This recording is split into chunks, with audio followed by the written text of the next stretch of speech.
E o Supremo Tribunal Federal deve retomar nesta semana um dos julgamentos mais aguardados do ano, que é sobre a responsabilidade por conteúdos publicados pelos usuários nas redes sociais. Atualmente, as redes sociais apenas respondem por danos que são causados pelas postagens caso descumpram aí uma ordem judicial de remoção. Há duas exceções, olha só, violação aos direitos autorais e divulgação de fotos íntimas sem consentimento. A expectativa é que a maioria dos ministros deve votar para aumentar aí as hipóteses de punição às redes sociais e obrigar as empresas a adotarem mais proatividade na remoção de conteúdos ilícitos aí da internet. E está aberta também a consulta pública lançada pelo Comitê Gestor da Internet no Brasil, exatamente para receber contribuições da sociedade sobre princípios para a regulação de plataformas digitais de redes sociais aqui no país. Lembrando que o Comitê Gestor da Internet no Brasil não é um órgão do governo, viu? Que isso fique claro, mas é sim um espaço multissetorial que reúne aí representantes do governo, da sociedade civil, do setor empresarial, da comunidade científica e tecnológica e também pessoas especialistas ali no assunto, especialistas na internet, E a gente separou os 10 princípios elaborados por esse Comitê Gestor da Internet no Brasil. Vamos colocar na tela ali para a gente entender? Olha só esses princípios. Soberania e segurança nacional aparece ali em primeiro lugar. Liberdade de expressão, privacidade e direitos humanos. Também integra ali a lista autodeterminação informacional, a integridade da informação, inovação e desenvolvimento social. Também está ali a transparência e prestação de contas. Outra questão, interoperabilidade e portabilidade. Prevenção e danos e responsabilidade também. Proporcionalidade regulatória é outro ponto. E por último, ali fechando essa lista, com esses 10 princípios, não menos importante, claro, ambiente regulatório e governança multissetorial. Então, são estes os 10 princípios elaborados por esse Comitê Gestor da Internet no Brasil. E sobre esse assunto, nós vamos conversar agora com o advogado especialista em direito digital, o Jean Túlio. Boa noite, Jean. Seja bem-vindo aqui ao Tempo News. Queria já começar perguntando como que o senhor avalia aí a retomada desse julgamento, sobre essas responsabilidades das redes sociais. Boa noite, Síria. Boa noite a todos que de alguma forma nos acompanham. Nós percebemos que é um tema em evidência e bastante importante, mas que vem sendo tratado em um ambiente que não parece ser o mais adequado. Por quê? O Supremo Tribunal Federal, na condição de guardião da Constituição, não tem o papel de legislar. Mas é o que parece ser resultante deste tipo de julgamento. Haja vista que surge ali nos próprios debates a necessidade da criação de um rol mais abrangente de quais seriam as outras hipóteses em que as plataformas deveriam se responsabilizar, ou seja, ficaria muito mais adequado, muito mais pertinente, até mesmo para que fosse melhor ouvida a sociedade se esses debates estivessem acontecendo no Congresso Nacional e não no Poder Judiciário. Agora, Jean, na sua avaliação aí, é de fato responsabilidade das plataformas digitais, aí das redes sociais, o que o usuário publica ali no dia a dia nessas redes? A grande crítica que vem por trás dessa questão é que o Marco Civil da Internet, lá no seu artigo 19, esse artigo que vem sendo discutido, vem sendo discutida a constitucionalidade desse artigo, ali ele prevê que a responsabilização da fintech vai ocorrer quando ela, recebendo uma ordem judicial, não toma as providências para a remoção do conteúdo. Acontece que o que se vê na prática é que muitas práticas ilícitas vêm ocorrendo à revelia E a crítica que se tem é que essas plataformas não estariam implementando medidas de prevenção a diversas ilicitudes, justamente por poderem contar com esse dispositivo que acaba deixando em segundo plano essa atuação, no sentido de, olha, vamos esperar que aconteça uma ordem para que possamos tomar as medidas em relação a diversos casos. Por exemplo, diversos crimes cibernéticos que acontecem diariamente e que os golpistas utilizam muitas vezes o tráfego pago que é possibilitado nessas plataformas. Então as plataformas lucram com isso e, de certa forma, são omissivas. Esse é um dos pontos mais cruciais ali dessa crítica. Professor, queria voltar num ponto da fala do senhor mais cedo a respeito de não ser o papel do Supremo Tribunal Federal, né, que isso teria que vir ali como parte de uma discussão no Congresso, com a apresentação de projeto, com a discussão nas comissões e posterior votação no plenário, né? Se de fato essa iniciativa estivesse partindo do Congresso nesse momento, a gente poderia falar em um rol mais ampliado de medidas, em ações mais efetivas, inclusive de punição e sanção, caso as medidas não fossem cumpridas. Queria entender um pouco mais de como seria mais amplo ou mais efetivo se esse conjunto de propostas estivesse vindo aí do Congresso Nacional, por exemplo. Olha, com certeza. O Congresso Nacional é um espaço de maior debate, inclusive ali seria possível um debate mais próximo, trazendo os representantes também das fintechs para que eles pudessem debater com aqueles que realmente têm o poder da caneta para legislar, e assim seria muito melhor construído um texto mais condizente com a realidade. Eu penso que o Supremo Tribunal Federal, decidindo sobre isso, na verdade ele vai estar cumprindo uma lacuna.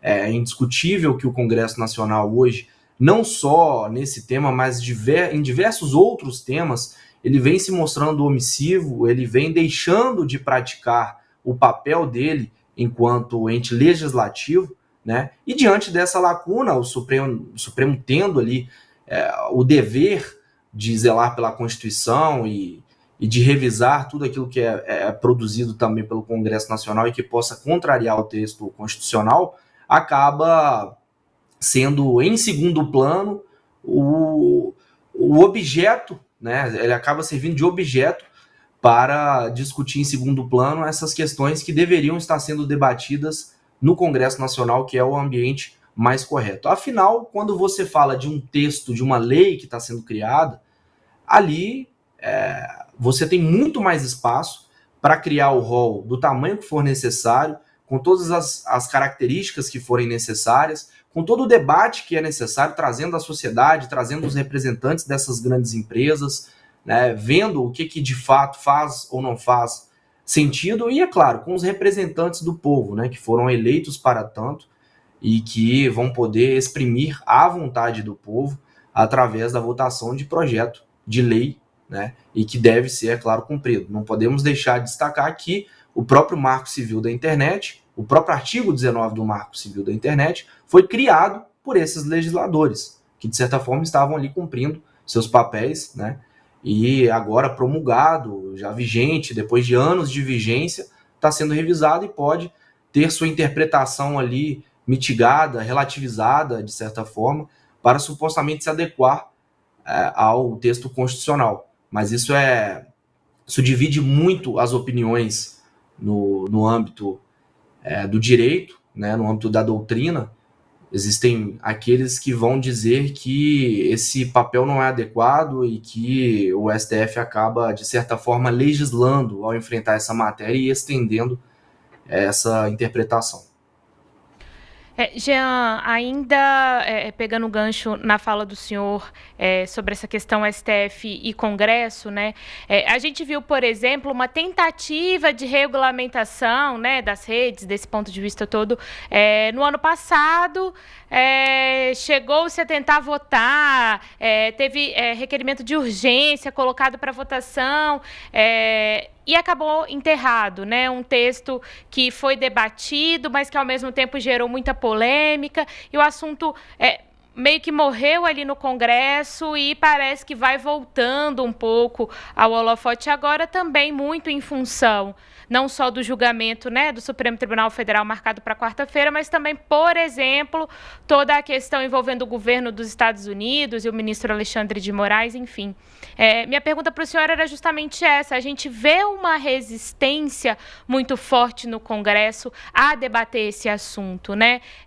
A gente vê que quando caminha, ele acaba travado ali em algum momento e acaba perdendo a atração. O senhor acredita que, de repente, com uma discussão mais avançada no STF, pode ser que isso contamine, entre aspas, de forma positiva o Congresso no sentido de avançar com a discussão? E quem sabe a gente ter aí, de fato, algo sendo analisado, pelo menos debatido pelos parlamentares, no âmbito dessa questão da regulamentação das redes?